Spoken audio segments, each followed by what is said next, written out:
Welcome to Forbidden Planet 42 and a special welcome to this edition of Behind the Scenes at Forbidden Planet, because this edition of Behind the Scenes at Forbidden Planet features the man without whom Forbidden Planet would completely fall apart. And that man is our 27-year veteran IT director, my mate, Mr. Gary Palmer. How are you, Gary? I'm good, Andrew. How are you? I'm very well, thanks, brother. Bright sunny Very well day. indeed. All good. Bright sunny day here in the middle of semi-lockdown August. Does it get any better than this? It probably does, but we're having a good time nonetheless, aren't we, mate? We are. Very good, mate.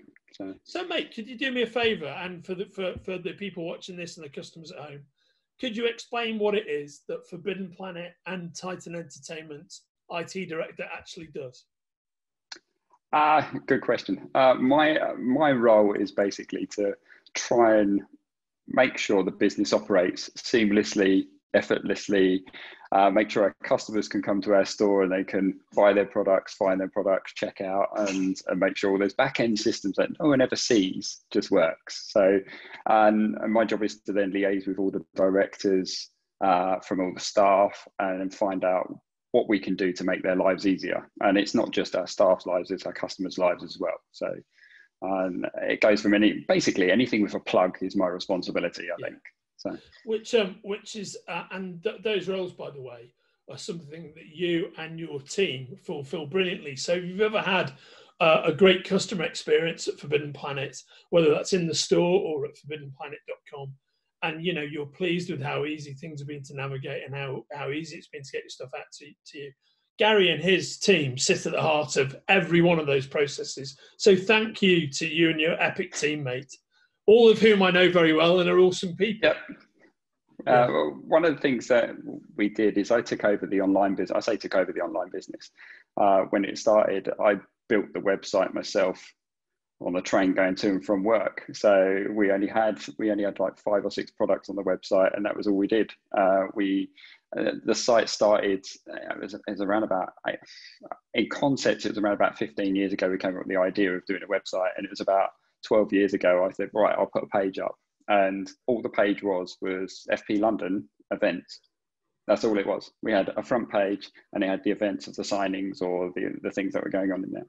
And then we knew it needed to grow and we need to get products on there. And one of the key things that we found was to engage with the customers as they started using the site to make it better. And that was the thing. Everyone sits in the office and says, this is how we should do this. And we come up with ideas. And I'm sorry to all the customers out there, we get this so wrong at times. And we come up with an idea, we think it's great. And then the customers let us know and go, that's not the way it should be done. We should do it this way. So I thank the customers for giving us the feedback to make it better. So without them, it wouldn't work. Of course, and that they are our Forbidden Planet customers are spectacularly interactive, which is a beautiful thing, actually. Yeah. So mate, you've been here for a very long time, longer than many people, slightly less than Mr. John Harrison, but longer than most people. So over that period of time, what are the highlights for you? I think there's been a few there. From the point of when we move buildings, the IT director shouldn't be painting cupboards, but everyone gets involved. I think our staff, the highlights for me is the staff I work with, like yourself and other people in the office. It's always a fun place to work. It's a great place to work. It has its ups and downs. It's stressful, it's busy, there's a lot going on. But I think one of the key highlights for me is the customers when you go in the stores. The feedback you get from them is always great. Little things that we did, like one of the things we did doing the online division, which I manage, is all the comic customers out there that buy from us on the site will know this. The actual comic wallet that we designed to hold the comics to then ship them to our customers. That was a great moment because we went through lots of R&D to get that right. We wanted to make sure it's strong enough so it didn't damage the comics and it was good. And when we launched that, the feedback online from the customers was like, I'm excited to get my new parcel and it's Forbidden Planet and it works. And when you get something right and the customer's feedback comes back to you and tells you, yeah, you've got it right, that's definitely one of the best moments, I think, within the career that I've had with them. Well said, mate. I think you've touched upon something really key there. And it's something to the outside here. When you hear an anecdote like that start, you might think, oh Christ, this is going to be a bit dull. It's about how the mechanics of how the comics are packaged. But if you're a guy with a massive collection of comics, which I am, as you know, 30,000 and counting, the most important thing is when you buy stuff online and through the post, which is mostly how you buy your stuff these days, if you're a customer, and particularly in the environment we're in at the moment, you want it to be pristine when you open it up. What you don't want are your comics to be any damaged. And I, as a customer, because I was a Forbidden Planet customer long before I worked here, really appreciate all the care and thought you guys put in, because actually, Forbidden Planet's packaging is exemplary, and it's a joy to open those packages up and have your comics carefully preserved inside. That's everything. You can't understand what happens to a comic when it leaves the building. Mr. Postie's kicked it down the street, and you have no idea what the state is going to be. But the feedback's great, and 99.9% of the time it arrives in pristine condition. That's what we're trying to achieve. And it's very much something to be proud of, mate. Well done to everybody. I mean, the care and attention you guys put into everything that you do, I think, shows.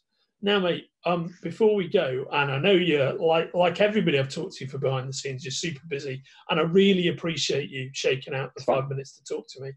Have you got any messages to end on? I think one message I want to end on is we wouldn't be where we are today if it wasn't for the customers. They're the things that make our lives complete. They're the ones that give us the feedback. They're the ones that tell us how to do things. And we're offering a service. We're a business as well. I'm not knocking that, but we're offering a service to our customers. We're trying to give them the products they want, the way they want it, and we want them to be happy in that experience.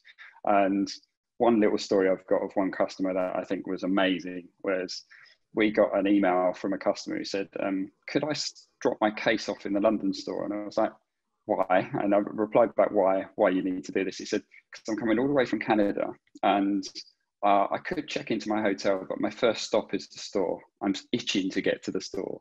And he said, I just need someone to look after my case in the store so I can buy some product. And that's the thing that I find amazing with our customers. They love what we do. I'm glad we do it right.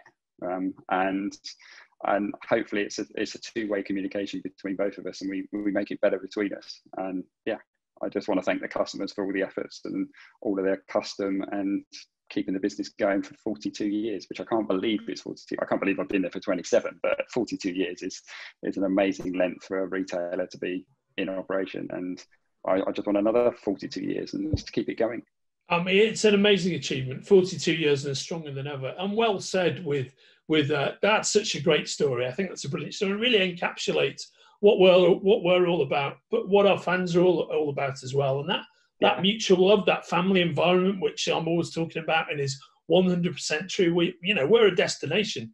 People come and visit us, not even because they want to buy stuff. They want to come and meet the people who work in the store, the people they've been liaising with for all those years, come around and actually live in that environment. And it's something to be very proud of, mate. All of you guys have been here for a long time. You built it. So it's, as I say, it's a good thing to have. And to close out on, I'm currently working with Gary and all of his team on the next phase of what you're seeing here. You're watching FP42 right now, but what we're all working very hard on at the moment is what this is going to give birth to is Forbidden Planet TV, and FP TV is going to launch very soon. And that will be an online broadcast channel, basically taking what we've done here with Forbidden Planet 42 and turning it into a regular feature. And it's fair to say that's occupying a lot of our time at the moment, right, mate? Just a bit, yeah. A hell of a lot of time. I've forgotten what my previous job was like. But, Me too. I know I had a previous job. But that's going to be awesome, and it's going to launch very shortly. And you'll see more details about it on the Forbidden Planet 42 page. And you have been watching behind the scenes at Forbidden Planet with the one and only, the tireless, the never sleeping Mr. Gary Palmer. That's true. Never sleeping. Never sleeps. Never sleeps. That's why he weighs approximately half as much as me. The man never sleeps. But you do like the odd drink, don't you, mate? That's true. Cheers. As we know from experience. A tipple of whiskey is always good. Keep right together, on. So. Absolutely. It's good for you, mate. So thank you very much, everybody. Thanks, Gary. You take care and we'll see you in the store. Thank you. Cheers, mate. Cheers, Andrew. Bye, mate.